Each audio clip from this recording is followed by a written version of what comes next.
বন্ধুগণ, কুরিয়ার সার্ভিসে কিতাব নিতে পারবেন যদি আপনার ভিতরে সাহস থাকে। আপনি কুরিয়ার সার্ভিসে যে কোনো বলতে বলবো না আমি, শুধু আমি রফিকুল ইসলাম। আমার এই কিতাবগুলো আপনি নেবেন, ঠকবেন না, কখনো কখনো ঠকবেন না। দেখুন, কুরিয়ার সার্ভিসে যেমন আপনার বাড়ি আছে জেলা পর্যায়ে, প্রতিটা জেলা থানা কিন্তু কুরিয়ার সার্ভিস থাকে।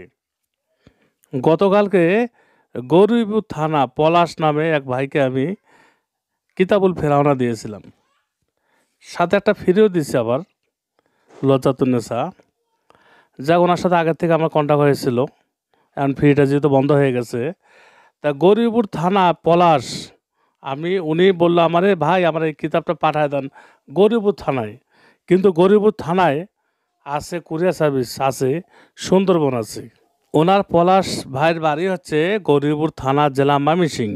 কিন্তু আমি যে ওনাকে কিতাবটা, উনি ময়মনসিংহ আসতে বলতেছে দূর, আমার ভয়ও পাচ্ছে, না জানি পুলিশে ঝামেলা হয় নাকি। কিন্তু পুলিশে ঝামেলা হবে না। হ্যাঁ, দূর হোক, দূর হইলে একটা মজা আছে। দেখুন, যারা আমার বাড়ির কাছে কবিরাজ, তারা কিন্তু এই কিতাবগুলোর বেশি একটা মূল্যায়ন করে না, মনে করছে একটা কিতাব। আর যারা 500 মাইল দূর থেকে, যারা 2000 কিলোমিটার, 3000 কিলোমিটার ইন্ডিয়া থেকে আমার বাড়িতে আসে এই কিতাবের জন্য, তারা আগে প্রথমে আমাকে 3বার সালাম করে, কিতাবকে না হলেও 7বার কিতাবকে সালাম করে, বলে যে এই কিতাবটার জন্য এত কষ্ট করে আসছি। তো আমি পলাশ ভাইকে বলবো যে আপনি, যে ময়মনসিংহ একটু দূর, দূরের জিনিসটাকে বেশি মানুষ পছন্দ করে। দেখুন, আপনি বাড়ির কাছে যে মসজিদে নামাজ পড়বেন, ঠিক আছে, নেকি পাবেন। দূরের মসজিদে নামাজ পড়লে বেশি নেকি পাওয়া যাবে। যখন সৌদি আরবে যাবেন, তখন তো আপনি আর তখন বে হিসেবে নেকি পাবেন। কাজেই মনে রাখবেন যে প্রতিটা জেলায় কিন্তু এই কুরিয়ার সার্ভিস থাকে।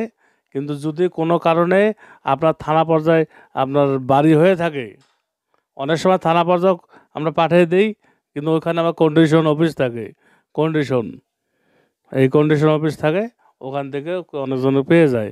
কিন্তু সব থানা থাকে না, কন্ডিশন অফিস জেলা পর্যায়ে থাকে। আপনি জেলা থেকে তুলে নিয়ে যাবেন, ইনশাল্লাহ, কোনো ভয় নেই। কিন্তু আপনি কিতাবটা নিয়ে, যদি আমার প্রতি কোনো সন্দেহ হয় আপনার, যে আমি অনলাইনে কিতাব নিয়ে অনেক ঠকছি, বাংলা বাজার থেকে বই নিয়েছি, চাইছি কবিরাজি বই, দিছে ডাক্তারি বই। একজন কৃষক, সে আমার বলতেছে, ভাই আমার বাপ জন্ম ডাক্তার না, আমি ডাক্তার বই কী করবো? রফিকুল ভাই, এটা আপনি নেন। আমি মারে ভাই, এগুলো তো আমার কাছে অনেক জমা হয়ে আছে, আপনার মতো অনেক লোক পাঠাই দিছে, ওরা কিতাব পাঠাইছে, আমার নাম বলছে যে না আমি দেয়নি, রফিকুল ইসলাম দিছে, রফিকুল ইসলামের ঠিকানায় কিতাব পাঠাই দিছে। পরে আমি বলি, ভাই দেখেন, আপনি নাম্বার চেক করেন, এই নাম্বারটা আমার না, আপনি কন্ট্রোল দেখেন, মিলান আপনি, বাংলা বাজার আমার কোনো দোকান নেই।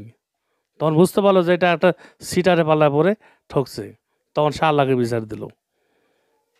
তো বন্ধুগণ, আপনি কিতাবটা আপনি খুলে দেখবেন, কুরিয়ার সার্ভিসে খুলে দেখতে না দিলেও আপনি পাশে এসে খুলে দেখবেন। যদি আপনি খুলে দেখার পর, যদি আপনার কিতাবটা, আপনি যখন খুলে দেখবেন, কুরিয়ার সার্ভিসে টাকা দিয়ে কিতাবটা নেবেন, নেওয়ার পর খুলে এদিকে এক সাইড আসবেন, একটা গোপন সাইড এসে খুলে দেখবেন, যদি ঠিক থাকে, যদি যদি সম্পূর্ণ ঠিক থাকে, তাহলে কিতাবটা বাড়িতে চলে যাবেন, যা আমরা ফোন দিবেন, আমি আপনাকে এজাজত দেবো, প্রয়োজন আপনার কিতাবটা আমি জাগত করে দেবো।